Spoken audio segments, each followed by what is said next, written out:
Hey everybody, this is Woody. Welcome to my channel. If you are someone that is all about the holistic aspect of life, which will include for me books, lifestyle, fitness, finance, and of course faith, this is the place for you. Don't forget to subscribe. Of course, I've talked about this before. My channel, I plan to create a space where if you are someone that is looking to evolve all aspects of your life to create the best version of you, this is the space for you. So I hope that you feel welcome. I hope that you find all that it is that you're looking for, and I hope you stick around. So today it is my March Madness mindset. And so what I'm going to be talking about throughout the month of March is like everything that incorporates myself and how you can take those tips and tricks and include them into your life and create a space for you that you can grow and you can become the best version of yourself. Why not? So today, what we're going to be talking about is March Money Madness. And we're going to talk about finances and give you guys my 5 top things I have been doing to ensure that I am getting to a space that I want to be. It might be more than 5. It might be 10. Who knows? But I'm going to give you guys some of my thoughts that you can then take and implement them into your life and to see a change in your finances. At the end of the day, in my opinion, just how life has been going in my 30s, finance is one of the biggest factors of how you move in life. If you don't have it locked down, it will create a stressor that affects every part of your life. And what you also have to realize, especially if you're not someone who's married yet, you don't have kids, and that is a desire for your life, your finances not being in order will have an effect on your future spouse, whether it be a husband. For me, it would be a husband, whether it would be for your future kid or kids, right? If you want to send them off to college, if you want to be able to buy them, I don't know, put a down payment on a house or buy them a car, how you behave now will have that effect. And so for me, there is a sense of guilt of, I guess, like not really educating myself well. When I was growing up, there was a plethora of information out there regarding financing. Of course, I didn't major in it. I didn't learn about it. I have a brother and family members who really jumped into finance. Like that's what their master's degree was and everything. That's what they do for a living. And so they were constantly in that world and they moved accordingly based off of the information that they learned. So for me, I have put myself in a situation, unfortunately, with debt that will have an effect on my future husband, on my future kids. That's just the reality of it. It sucks, but it is true. Like I'm thinking about planning a wedding and that's just not a possibility. Like I have to do all this thinking in order even to comprehend an idea of planning a wedding.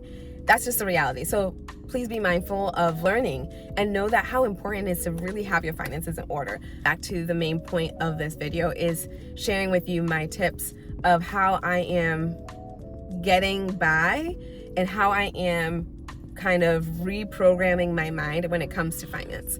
So a couple of things. The first thing that I started to do, this was like 6-7 months ago. I'm getting close to a year of doing this, is a meal plan.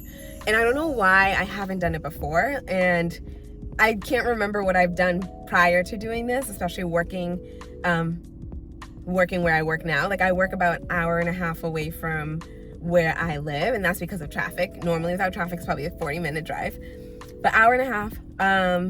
I would maybe do my own breakfast at my place, but then for lunch, I would buy lunch all the time. Like imagine how expensive that is to get lunch 3 to 4 times a week. Crazy.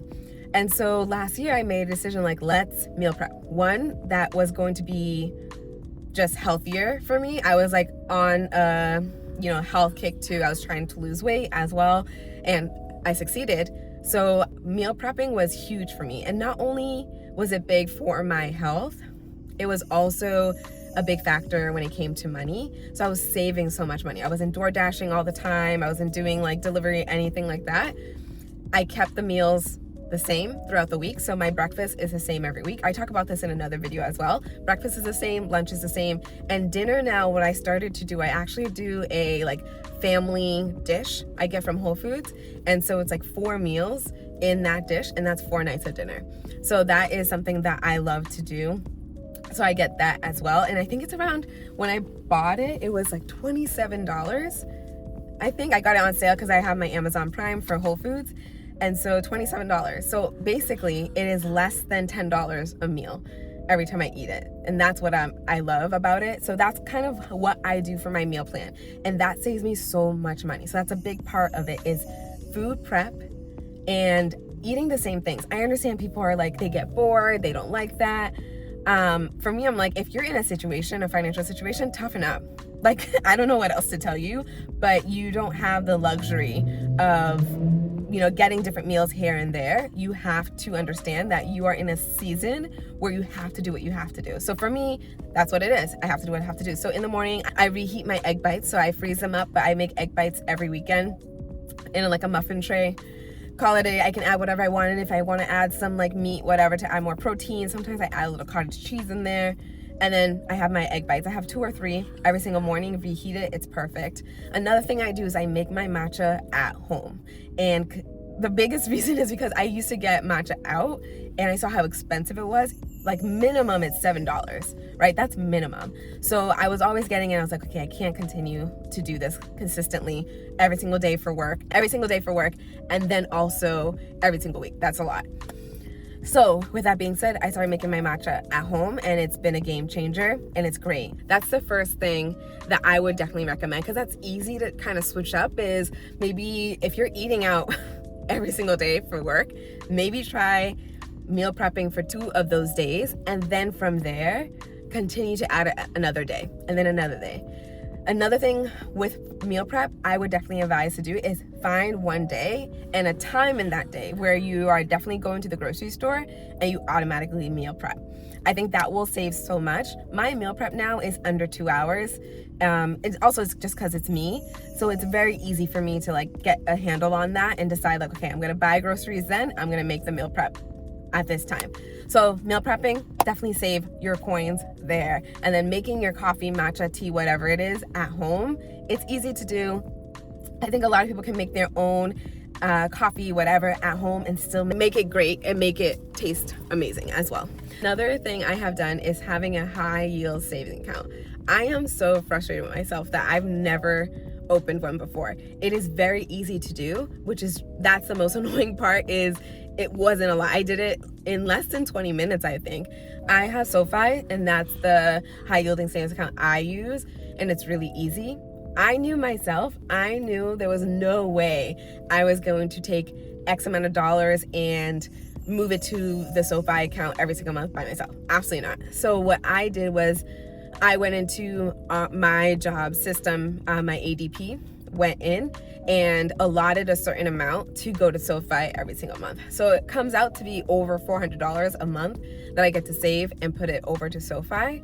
And then another good thing about SoFi, it has vaults. So if I'm trying to save money for a certain amount of certain things, so for example, I have a vault for travel, I have a vault for a wedding, because no matter how old you are or no matter where you are in the season of dating, who cares? If you think you're gonna get married, you wanna get married, you wanna have a husband, you wanna have kids, whatever, put a vault.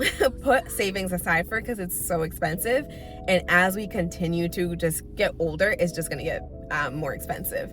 So I have a vault for a wedding, I have a vault for travel, and I have a vault for student loans. So then when the money goes in, it just gets separated automatically. So I have an automatic system in place where a certain amount goes to the travel, a certain amount goes to the wedding, a certain amount goes to student loans. But regardless, at the end of the day, $400 just goes to SoFi in total. So I absolutely love SoFi. I think everyone should get a high yielding savings account. And of course, depending on where everything is when it comes to the federal funding, whatever, there's a certain percentage of high yielding savings. So I think SoFi right now might be between 3.3, 3.4. So you would have to just check that yourself. But high yielding savings, definitely a key for saving your money and really curating a space for you to start really looking at how you can save for your future.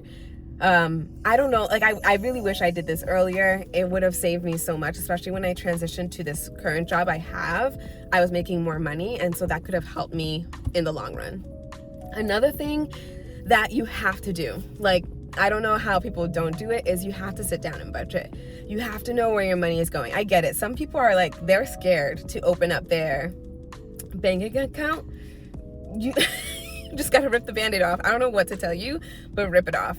You have to know where all your dollars are going, especially because if you look at it, Apple will be taking dollars here and there. You're like, what is actually happening? Where is this coming from?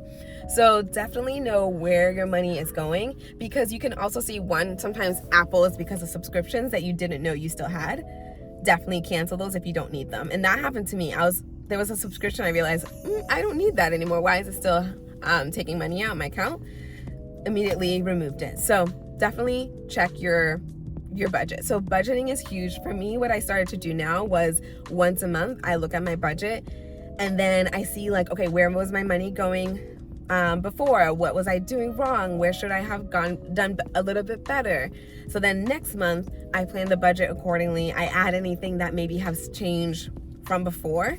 And then I account for little things too. So for example, in the month of March, I know I'm gonna get a little bit extra on March 15th. I led a senior trip for my school, and because of that, I get an extra stipend. And so that stipend is coming in March 15th. So I have to account for that extra.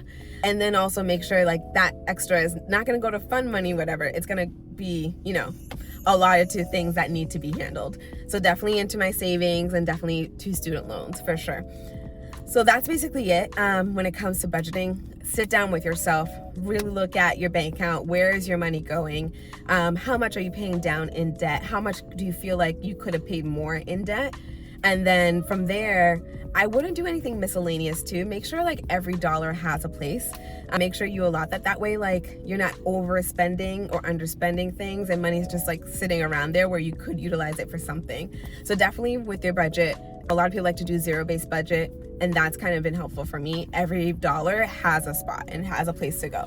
So I really like doing that. So definitely the first thing I said was meal plan. It has been helpful. Making your coffees at home. I make my matcha at home. Second thing, high yield savings account. Get it. It is the best thing. I have a Bank of America, and I was just like, my money's just sitting there doing nothing. So definitely moving it to SoFi was very helpful.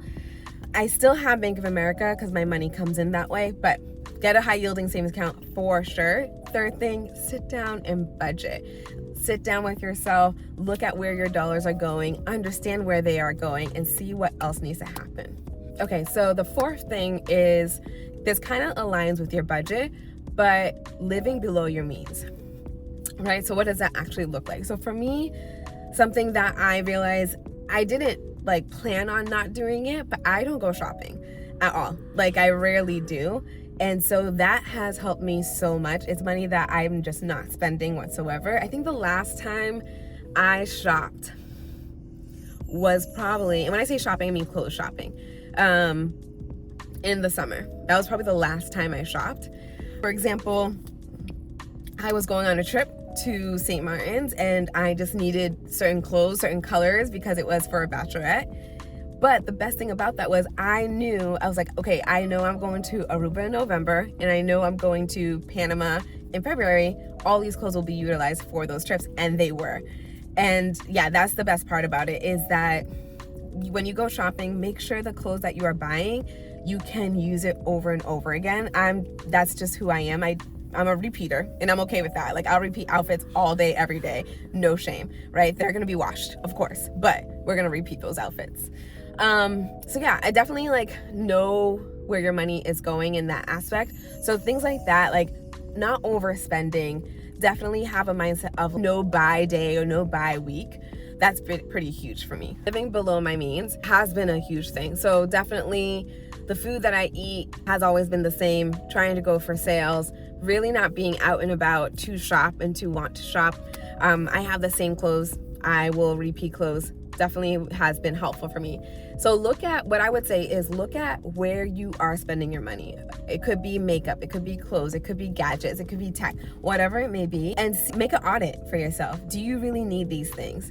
For some of them, can you actually either return them? Can you resell them for some money? And then from there, you have to have a mental conscious, like, okay, regardless of how I'm feeling, emotional triggers, whatever it may be, I cannot purchase this, that, and the third.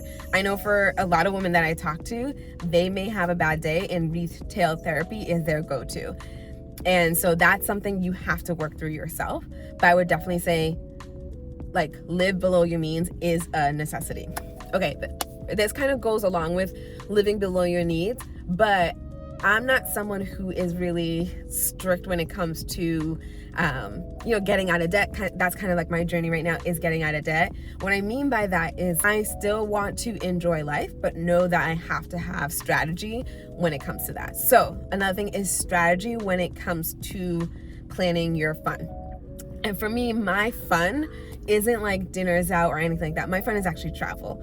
And I really enjoy going to Maine, New Hampshire to go hiking. I spend like a weekend away from my birthday every year in Maine, and I absolutely love it. I go hiking, I go out to dinner, like all that stuff, but it's like a solo trip. Absolutely love it. So I do that every November. And then for other things, I have travel plans for whether it's like bachelorette, whatever it may be. And so I have to have an understanding that, like, okay, if I do plan on a trip, how do I go about that? So I mentioned already, like I went to St. Martin's. That was a payment plan, which I absolutely loved.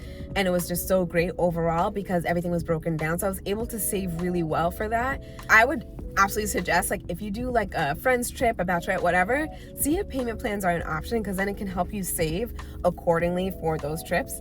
For Aruba, it was actually paid for. I'm just blessed. For that, it was a trip with my boyfriend and his family, and so all I had to pay for essentially was the things I wanted to buy there. If I wanted to buy trinkets, souvenirs, whatever. So I actually didn't spend money, and I was wearing the same clothes I wore to St. Martin's. Panama, again, it was paid for. I was leading the trip. I created the entire like program itself. I helped make it happen, X, Y, and Z. We use EF to partner with them, and so I did all the planning. And so part of that is I get paid for being a leader, and then I also get a free trip out of it. And I had 3 other chaperones with me that also got a free trip out of it too. So it's really fun. That's kind of like how I make traveling happen in a way. I'll do like one family bachelorette, whatever trip. That's usually once a year it comes up. I'll have Aruba probably every single year, and then I'll have the senior trip every single year in February. With that being said, I do spend money when I'm there. I probably spend it on like extra food and snacks, souvenirs, things like that. So I want to budget for it. And that's why my travel vault in SoFi is there, because when I go to these places, I want to make sure I have money set aside for that. I do plan on going on, my next trip will be in July. So right now we're in February. So the plan is to continue to push more money into that vault, maybe add some on top of what is already going there. And then for that trip in July, it's already budgeted out. We have where we're staying, what we're doing, the food we're gonna eat, and so we have that much set aside already. Like, we know how much each person has to pay. So then I'm probably gonna add another 100 or 200 on top of that, just for extra things I may want during that trip. So definitely be aware of the things that are gonna come up that you already know about. And that's definitely the next thing that you wanna just be mindful of, that like just sharing right there, is be mindful of those things. And yes, you probably want to be mindful of your money and be aware of like how much you're spending. But for me, those experiences are worth it to me. You just have to be smart when you're there, not just swiping your card blindly. Okay, and the last thing I want to share of how I am just being mindful of my money and just understanding it a little bit better is just growing my knowledge in it. Something that I am a big advocate of is understanding that what you surround yourself with, what you allow in your mind, what you allow to be in proximity to your everyday life, that is how you're going to walk, talk, and move. And so for me, I knew that was going to be the case for me, and I wanted to adjust kind of like what I was listening to, what I was kind of like consuming all day, every day. So YouTube has been a really good platform for me to just learn and grow. And so there are a lot of creators that are on here that have a vast understanding of finances in a way that like I don't yet. And so learning about finances is key to all of this, because it just restructures your mind, and it also allows you to get a little bit of inspiration to see the future that you want to see. So I'll put some of the creators like below in the description of who I watch all the time and follow. I enjoy them, and I think they have a lot to give. And then, so that's one thing, is that like on YouTube, I'm not really watching things, what to buy, what to wear, makeup, whatever, things that will kind of like almost pressure you, but just like trick you also into buying more things. Like, I don't need more things. So that's huge, is that like what you consume matters. So if you're constantly consuming like makeup things, skincare things, clothes things, tech things, you're gonna want to buy them. You're gonna go on Amazon and see if you can add them to your cart and probably press like buy. And so you just gotta be mindful of that. So for me, I am consuming consistently just finance stuff. Finance, investing, debt-free life, all of these things are coming into my mind. And so I'm feeling the urge to want to pursue a debt-free life. And I have been, and that's exactly what I'm doing. This is the season I am pursuing that debt-free life, because that's what I want. And so I think that's really important, is to put yourself in a situation that you are a student, that you are here to learn, to grow, and to understand, and then apply all those skill sets to your life to see the change. So that's one thing, is YouTube is becoming like a finance world for me. Invest and grow. I also did Dave Ramsey's financial peace course. My church actually has it for like a discounted price, so I was able to do it through my church, and that's what set it off for me, because I got to learn a lot more that I didn't know before. And then next thing is just reading more about money. So I do have a few finance books in my house, because of course, like, I have a whole library just of books. And so I do have a finance book, and one book that I really want to read is Learning How to Invest My Money, because I don't know anything about that. I don't understand investment and how it truly works. I get it in the broad sense, but I really want to get into investing, because that is actually where a lot of money is made, and it just compounds over the years. And I know that's kind of where my future will lie, is in investments. So that's kind of like the next thing, is like, for me, is looking into that. So let's recap it all. And so let's talk it through. So the first thing is food prep, meal prep, whatever you want to call it. That's your first thing, is handle your food and delete DoorDash, delete Grubhub, Uber Eats, whatever, delete them. You don't need them. Go to the store, pick the meals that you think you're going to eat every single day that you can manage. Maybe you can switch it up a little bit because you're bored, but figure that out. Meal prep for sure will save you and will be healthier for you, and it just saves you lots of money. Handle that business. High yield saving account. Number 2, get it. It's so easy to get. I'll leave my link for SoFi below, but get your high yield savings account. Definitely look through all of it. You can put it in ChatGPT being like, hey, I want to get high yielding savings account with the best interest. Give me a list of them. And you'll see the list, and it'll give you everything that you need. And if you need more than just high yieldings and other things, it'll give that to you too. That's kind of how I found SoFi. So definitely do it through that. So yeah, handle that business. 3, budget. I didn't mention this before. I think I mentioned this on another video, but I use Monarch to handle my money, and it's very invasive. It'll tell you everything that you're spending and everything that's going on with your money. But sit down, budget, and see what's happening. See what's going on with your dollars. Where is it actually going? 4, why are we overspending? Sit back, take a look at your budget, and look at things that you are constantly buying and avoid buying them. I know it sounds simple. It might not be for you, but really step back and stop overspending. And then if you know you're gonna travel, if you know you're going to have an event or something like that, and you know you're gonna have to buy X, Y, and Z, set money aside ahead of time for that. I talk about traveling. I talked about how if I'm gonna travel, I need to have that money set aside, and I currently do in my SoFi vault. It's great. The last thing we talked about was investing and learning more about finances as a whole, right? Educating yourself, really consuming anything and everything that has to do with finance. If this is where you want to be, if you want to be debt-free, if you want to have more money, definitely do that, right? Invest, invest, invest. And last thing, little tip, bonus, that like I am also considering and thinking and have been doing, is finding a skill that will pay you crazy money. And what I mean by that, I mean like a high-end type of skill. So that could be anything from content creation. It could also be anything that has to do with bookkeeping or high-end something like that. You want to look at a skill that will allow you to make money either on top of your 9 to 5 or something that eventually will become your 9 to 5. So what kind of skill does that look like? So I know a lot of people are doing like TikTok shop, UGC, high ticket sales, anything like that. Like, what does that look like for you? And can you find something in those spaces that will allow you to make extra money to put into paying off debt, to put into your savings, to put into like, oh, I have a plan happening in 2 months. Let me put money aside for that. So there is your 6 of the 6 tips for you to learn, grow, and to kill it in your finance world. For me, that is becoming debt-free, and that is the journey that I am on. For you, it could be a different journey, but I hope these tips are going to help you grow and to help you really understand your finances a little bit better, help you understand how to move differently than you are now. And so that's all I have for you guys. I hope that, I pray that there is a chain that is broken when it comes to your financial situation. And I'm praying that for myself and for my life. And yeah, that's all I have for you guys. Until next time.